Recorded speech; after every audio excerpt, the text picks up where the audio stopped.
नमस्कार, मैं हूं श्वेता झा और आप देख रहे हैं आज तक। बड़ी खबर आपको बता दें, उत्तर प्रदेश के चुनावी माहौल में अखिलेश यादव ने विरोधी खेमों में बड़ी सेंधमारी की है। बीएसपी के 6 विधायक और बीजेपी के 1 विधायक अपनी पार्टी छोड़कर समाजवादी पार्टी में शामिल हो गए हैं। पार्टी अध्यक्ष अखिलेश यादव की मौजूदगी में इन 7 विधायकों को सदस्यता दिलाई गई, जिसके बाद अखिलेश यादव बीजेपी पर जमकर बरसे। आपको बता दें कि ये तमाम 6 बीएसपी के विधायक निष्कासित विधायक थे। इनको निष्कासित कर दिया था बीएसपी ने और उसके बाद पहले से ही अटकलें लगाई जा रही थी कि बहुत संभव ये एसपी ज्वाइन करेंगे, यानी समाजवादी पार्टी ज्वाइन करेंगे, और आखिरकार यही हुआ। इन 6 विधायकों ने समाजवादी पार्टी ज्वाइन कर ली और इसके साथ ही साथ एक बीजेपी के विधायक ने भी समाजवादी पार्टी में वो शामिल हुए। विधायक हरगोविंद भार्गव, देखिए कौन कौन शामिल हुआ आपको हम दिखा रहे हैं। साथ ही विधायक मुस्तफा सिद्दीकी, सुषमा पटेल, हाकिम लाउद्दीन, असलम अली और असलम रायनी, ये वो 6 बीएसपी के विधायक हैं जो कि समाजवादी पार्टी खेमे में शामिल हुए हैं। अब से थोड़ी देर पहले अखिलेश यादव ने प्रेस कॉन्फ्रेंस की, जिसमें उन्होंने कहा कि और भी कई लोग हैं जो कि समाजवादी पार्टी में आने वाले दिनों में शामिल होंगे। बहुत लोग आना चाहते हैं अपनी अपनी गोल के साथ, वो समय आएगा तो चीजें सामने आ जाएंगी। लेकिन जन आक्रोश इतना है, जनता इतनी दुखी है कि आने वाले चुनाव में भारतीय जनता पार्टी का सफाया होगा। और जो मैंने कहा है कि ये नारा जो बदलेगा, भाजपा परिवार भागता परिवार ही दिखाई देगा। मुझे लगता यह है कि भारतीय जनता पार्टी ने एक बार लोक कल्याण संकल्प पत्र बनाया 2017 का और उसके बाद उसको कूड़ेदान में फेंक दिया, क्योंकि उसके बाद उन्होंने कभी पन्ना नहीं पलटा। हालांकि ये दावा करते हैं कि पन्ना प्रभारी बहुत बनाते हैं, लेकिन अपना ही लोक कल्याण जो मैनिफेस्टो था वो भूल गए। उत्तर प्रदेश का किसान जानना चाहता है कि जो मंडी व्यवस्था पहले से लागू थी, उस मंडी व्यवस्था में कितना सुधार आया है, और उस सुधार के साथ साथ आपने एग्रीकल्चर के लिए, इंफ्रास्ट्रक्चर के लिए कौन सा अच्छा फैसला लिया, अच्छा काम किया है। जो मंडी बन भी रही थी उनका काम नहीं आगे बढ़ा, और जो चलती हुई मंडी थी उनको इस सरकार ने बंद कर दिया। हमारे संवाददाता अभिषेक हमारे साथ जुड़ गए हैं ज्यादा जानकारी के साथ। अभिषेक, 6 विधायक बीएसपी के तो जरूर शामिल हुए एसपी में, लेकिन जब अखिलेश यादव सामने आए तो बीएसपी छोड़कर सीधे सीधे बीजेपी पर गरजे बरसे और उन्होंने तमाम आरोप लगाए। यहां तक कहा कि जो वादे बीजेपी ने पूरे नहीं किए हैं, हम आएंगे तो सारे वादे हम पूरे करेंगे।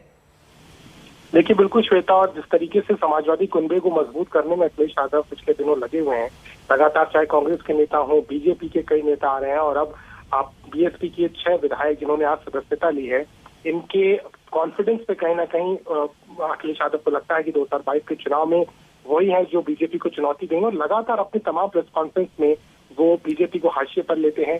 पूर्वांचल एक्सप्रेस वे से लेकर के कुशीनगर का एयरपोर्ट, मेडिकल कॉलेजेस, हर योजना को लेकर के सीधे तौर पर कटाक्ष करते नजर आते हैं। बताते हैं कि समाजवादी पार्टी के कामों को ही बीजेपी यहाँ पर बार बार अपने नाम से प्रोजेक्ट कर रही है, और तमाम तरीके के आरोप लगाते हैं। चाहे वो धान के किसानों का बकाया हो, गन्ना किसानों का बकाया हो, चीनी मिलों की हालत हो, मंडियों को ना बनाने देना हो, और कई तरह की रियायत जो समाजवादी सरकार में दी गई थी, उनको लेकर के सवाल खड़े कर रहे हैं। साफ है कि 2022 के चुनाव सामने हैं और अखिलेश यादव अपने तल्ख तेवर के साथ बीजेपी पर एक योजना को लेकर के सवाल खड़े कर रहे हैं, और बार बार हर प्रेस कॉन्फ्रेंस में यही बात दोहराते हैं कि 2022 में समाजवादी पार्टी सरकार बनाएगी, और इसीलिए अपने कुनबे को तमाम बड़े नेता और कद्दावर नेताओं को जोड़ करके मजबूत भी कर रहे हैं। बिल्कुल, बहुत शुक्रिया आपका तमाम जानकारी के लिए अभिषेक। उधर आपको बता दें, उत्तराखंड में आज गृह मंत्री अमित शाह ने चुनावी बिगुल फूंका है। देहरादून में रैली के दौरान शाह ने अपनी सरकार की उपलब्धियां गिनाई है और विरोधियों पर जमकर निशाना साधा है। जीवन में समृद्धि आएगी और उनका जीवन स्तर बेहतर होगा। आज मैं यहां पर आया हूं, इस वक्त फिर से एक बार याद कराता हूं कि देवभूमि का, ये वीर भूमि उत्तराखंड की रचना करने का काम श्रद्धेय अटल बिहारी वाजपेयी जी ने किया था। न जाने कितने युवा ये आंदोलन करते करते मांग पर, ये उत्तराखंड की मांग पर शहीद हो गए थे। उस वक्त भारतीय जनता पार्टी भी उत्तराखंड के युवाओं के साथ ये मांग को बुलंद कर रही थी। मैं सिर्फ स्मरण कराना चाहता हूं मित्रों, उत्तराखंड के युवाओं पर गोली किसने चलाई थी, जरा याद करिएगा आप। और मैं गत चुनाव में आया था, मैंने कहा था अटल जी ने उत्तराखंड को बनाया है, मोदी जी इसको संवारेंगे। और आज 4.5 साल के बाद आया हूं, उत्तराखंड का चौमुखी विकास हुआ। तो किसी को इतने साल तक ये याद नहीं आया कि ये छोटा किसान, मझला किसान, ये मछुआरे, ये दूध का व्यापार करने के लिए तरसती अपनी माताएं बहनें, पशुपालन करने वाला भाई अगर सहकारिता आंदोलन मृतप्राय होता है तो उनका क्या होगा। मगर मोदी जी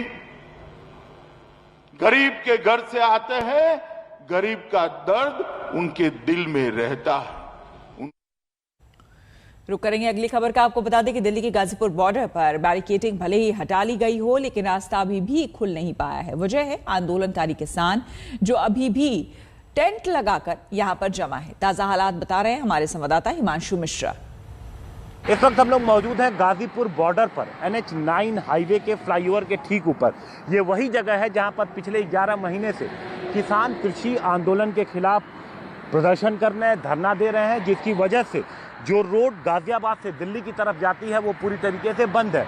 दिल्ली पुलिस ने भी यहाँ पर कई लेयर की बैरिकेडिंग की थी, खासतौर पर 26 जनवरी की घटना के बाद। लेकिन अब दिल्ली पुलिस ने वो तमाम बैरिकेड्स हटा दिए हैं और अब इस बात का इंतज़ार है कि ये रास्ता कब खुलेगा, क्योंकि आगे की तरफ यहाँ पर बैठे हुए हैं किसान। अब क्या वो हटते हैं, क्या उनकी बातचीत होती है, इस पर सभी की नज़र है।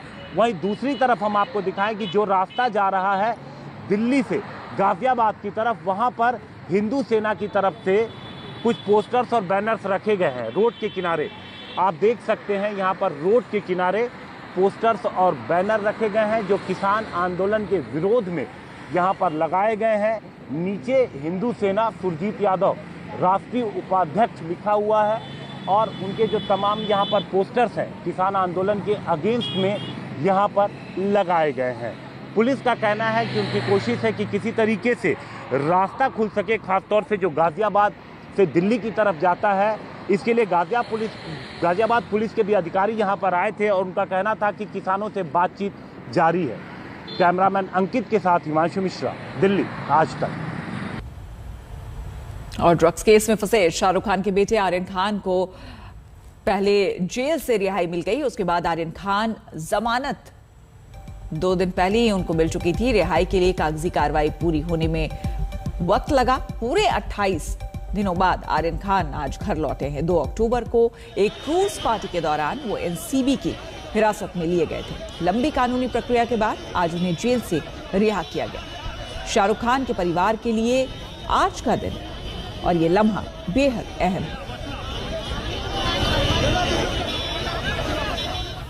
आपको हमने पूरी कवरेज दिखाई थी, आपको तस्वीरें दिखाई थी कि किस तरह से, देखिए यही वो रेंज रोवर कार है जिसमें सवार होकर मन्नत पहुंचे आर्यन खान।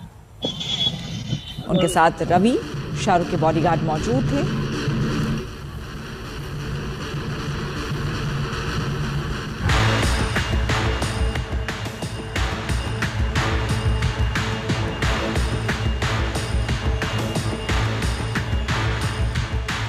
वो 2 अक्टूबर का दिन था और आज 30 अक्टूबर है। उस दिन शाहरुख के बेटे आर्यन घर से जो निकले तो वापसी आज हो रही है।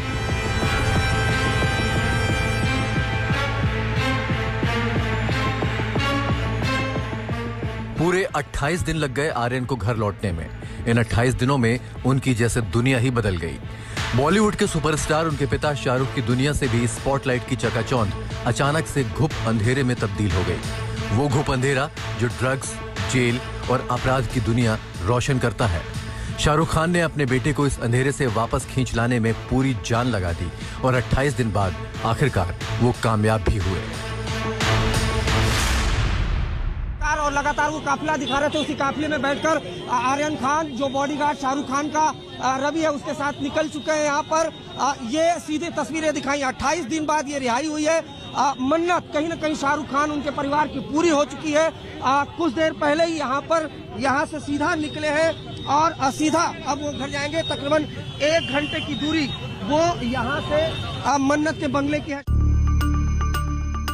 आर्यन का इन 28 दिनों का सफर कैसा रहा ये भी देख लीजिए। 2 अक्टूबर को वो अपने घर से निकले और दोस्तों के साथ क्रूज पार्टी में शामिल हुए। क्रूज पर छापे के बाद उन्हें हिरासत में लिया गया। इसके बाद 7 अक्टूबर तक वो एनसीबी के दफ्तर में रखे गए। 8 अक्टूबर को उन्हें मुंबई की ऑर्थर रोड जेल भेज दिया गया। 21 अक्टूबर को पिता शाहरुख खान उनसे मिलने जेल आए, लेकिन आर्यन बाहर नहीं आ सके। एनसीबी दफ्तर और जेल में रहते हुए करीब 1 दर्जन बार उनकी हिरासत और जमानत के लिए पेशियां सुनवाई होती रहीं, लेकिन आर्यन की तकदीर जस की तस रही। आखिरकार 28 अक्टूबर को उन्हें जमानत नसीब हुई, लेकिन रिहाई फिर भी नहीं हो पाई। आज 28 दिन बाद वो वापस उसी घर में कदम रख रहे हैं जिसकी जमीन पर उन्होंने पहला कदम रखा था। और 28 दिन बाद बेटे की घर वापसी के मौके पर शाहरुख खान की दिवाली रोशन हो गई है। अंधेरे से दोबारा रोशनी के सफर की शुरुआत कल शाम ही हो गई, जब शाहरुख की खास दोस्त और एक्ट्रेस जूही चावला उनकी जमानती के तौर पर एनडीपीएस कोर्ट पहुंची और कागजी कार्रवाई पूरी की। फिर से रोशन हो रही दुनिया की चमक जूही के चेहरे पर साफ दिखाई दे रही थी। अच्छा, बस आर्यन घर आ जाएगा, इसकी खुशी है and I think it's a big relief for everybody.